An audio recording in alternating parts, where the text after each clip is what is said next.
Greetings and welcome, friends. So, presently we have a couple tricks up our sleeve when it comes to proving triangles congruent. Right now you have proving by definition of congruent figures, and then you also have the ability to prove by side angle side. But today we're talking about a third method, which is actually the one that I'm used to being the first method, which is side-side-side congruence theorem, and it's probably as easily predicted as you might have first suspected, that if I have two triangles with three pairs of congruent sides, that those triangles will then be congruent to one another. So let's see, for starters, we're going to prove this congruence using transformations. So let's see, so perhaps you write this down, perhaps not, but you could translate triangle, I guess triangle, and then the letter A, ABC, by vector. What do you think now? What's a good vector? CA. Well, that might not necessarily land where I want it to, so I'm gonna say from A to D, I think is the one that I want. Nope.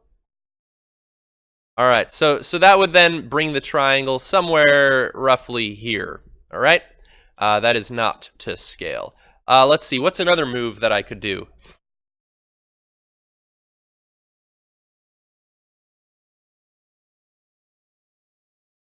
Well, I'd have to reflect over a line, and maybe these are lined up perpendicular. Yeah, you could find a way to make that happen. We will need a reflection.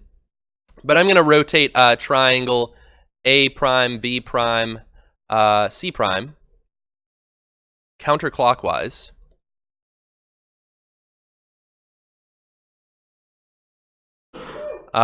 Bless you. By angle, and this would be, I guess, this point is C prime.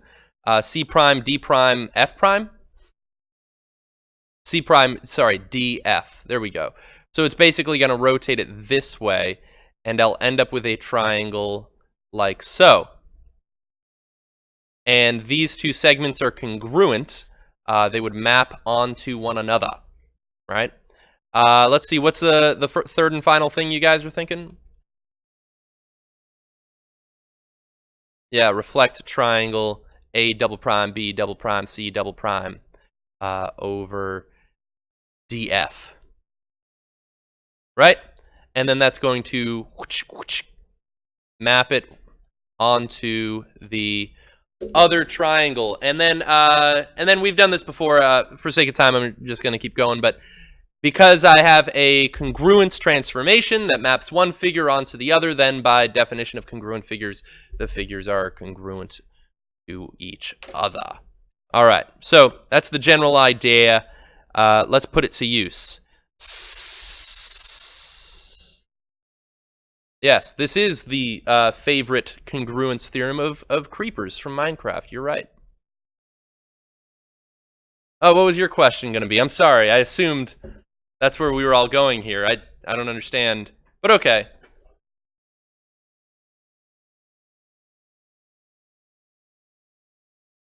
There might be a conflict of interest there. I probably wouldn't advertise, make money. Yeah. Yeah. Right, but I think I've only made a total of 78 cents for all my videos. If I did have ads, I would have made 78 cents. I think. I don't know. Well, not what they're telling me anyway. But someday I'll walk out of here and I'll just take my 78 cents and be like, I don't even need your money, school. Sick of this system. I'm gonna throw my paycheck on the ground is what I'm gonna do. So let's see. So let's start with the given information. My goal here, I'm trying to prove these congruent using side. Notice there's no vertical angles that I could use, so I couldn't use side angle side anyway. But guys, what do you think? Oh, I think this is actually like a code about Liam math that he must have like traveled back in time. I think LM is congruent to LM, And why is that, Liam Math?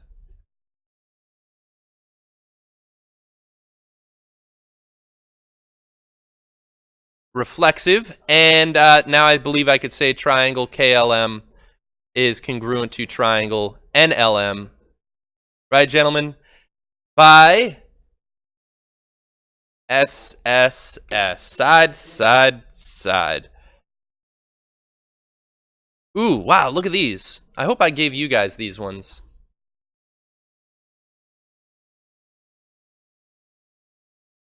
That was the secret police in Germany, was it? World War II. All right, guys, decide whether the congruent statement is true. True or false? Question 1. Ryan, question 1, true or false?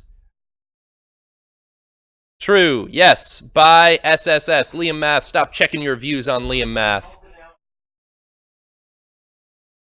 Not just yet. How about this one, Liam Math? Question 2. True or false?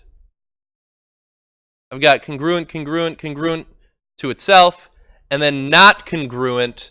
So this is no-ish.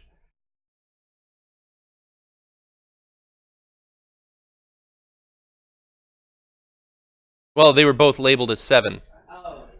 Gentlemen, quiet, please, please. Don't talk about lacrosse right now. We're talking about the math. Thank you. So this one is no, according to side, side, side. Yeah, did we prove conclusively that 3 non-pairs of congruent sides cannot form congruent triangles? I think it's implied there, but the answer is no, anyway. How about this one? What do we think, friends? Yes, this is true by side, side, side. And then once I know these things are true, that these triangles are congruent, then I could use CP/CTC to say, oh, like triangle Q is going to be congruent to R, angle P is going to be congruent to S, right? You could kind of fill in the rest of the information as you need to. All right, here we go for our athletes. Here's an athlete problem. All right, here we go. Solving a real-life problem, the question is, explain why the bench with the diagonal support is stable, while one without support can collapse. So, I might just do this more verbally. So Liam, this figure, if I have congruent, congruent, congruent, congruent, I know that that is a quadrilateral. I actually will later on be able to prove that that's a parallelogram. But the problem is that there is no side, side, side, side congruence theorem for parallelograms. There are actually infinitely many parallelograms that can have those dimensions. And as a result, the figure could shift and, fall over. It could, just kind of twist and contort. And one of the things, actually, even when contractors are framing out a house, they would know that, maybe walls opposite in a room happen to be of congruent size, but they need to verify that these are actually right angles, because they don't want to have a room that's a parallelogram. They'd rather have a room that's rectangular in most cases. So this one is not supported, whereas this one, notice this, I've got this congruent to this congruent to that, and this congruent to itself. And by side, side, side, those triangles can only ever be congruent. There's not another triangle that I could form.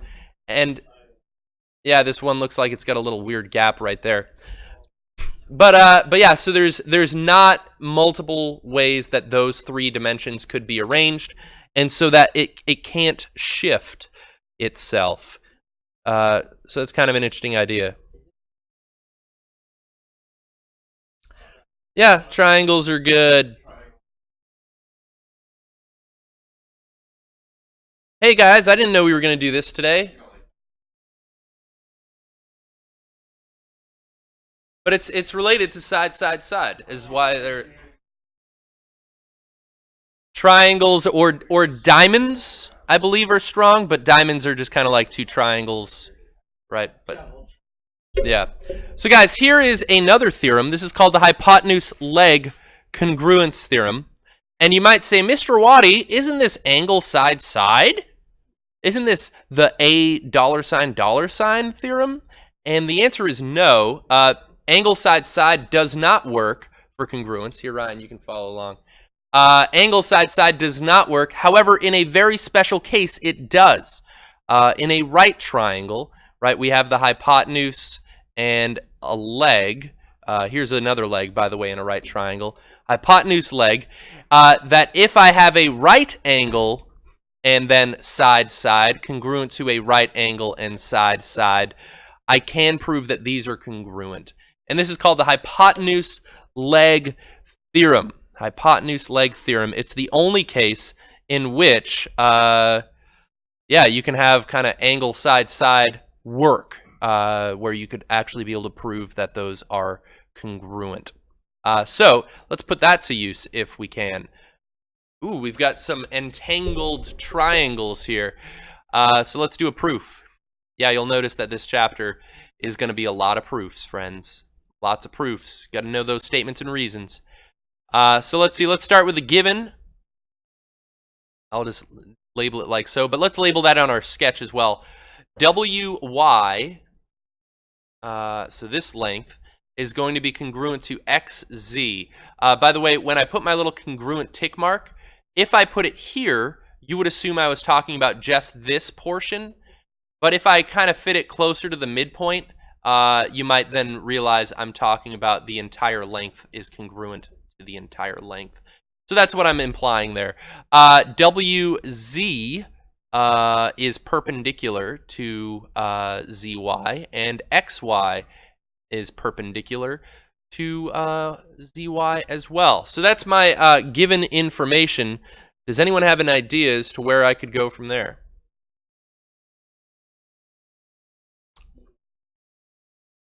Yeah, ZY is congruent to itself. Right, that's a classic. Those are segments, and that is true by reflexive. And then this one's where it gets like a little bit sloppy. These are the ones that even I get mixed up on sometimes, because this symbol means perpendicular, but I could now say that angle Z and angle Y are right angles. All right, by definition of perpendicular lines, because I mean sometimes you just interpret that as meaning right angle, but it technically doesn't. Definition of perpendicular lines. And then I would need to say triangle WYZ and triangle XZY, sorry, are right triangles. Yeah, a little bit more work than you might think, right? These ones are kind of more obvious steps. And this is true by def of a right triangle, which is a triangle that has a right angle. And because it's a right triangle, and because I have angle side side in a right triangle, congruent to another angle side side, I can now say that those are congruent to one another. XZY, there we go. Man, XYZ is what I really want to write. And that's true by hypotenuse leg, HL, the good old half-life theorem. Good times, good times. All right. Yeah.